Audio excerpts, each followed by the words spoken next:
Kau tahu tak, Bo? Semalam kan, masa aku tengah jalan kaki nak pergi sekolah kan, tiba-tiba ada batu terbang kena kepala aku. Ish, gila lah. Batu besar ke kecil? Besar jugalah. Dalam 10 kilometer. What? Apa benda kau ni 10 kilometer? Tu komet ke apa?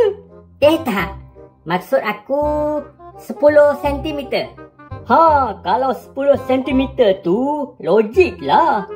Tapi kira besar jugalah batu tu. Sakit tak? Yelah, sakit tau tak? Takkan tak sakit. Mari sini aku baling batu kat kepala kau. Sakit ke tak? Tapi kan, kau tahu ke batu tu datang dari mana? Batu tu kan sejak berjuta-juta tahun dulu, batu ni dia datang dari kerak bumi. Lalu melalui proses semula jadi seperti letusan gunung berapi, hakisan dan pemendapan tanah. Apa benda kau ni?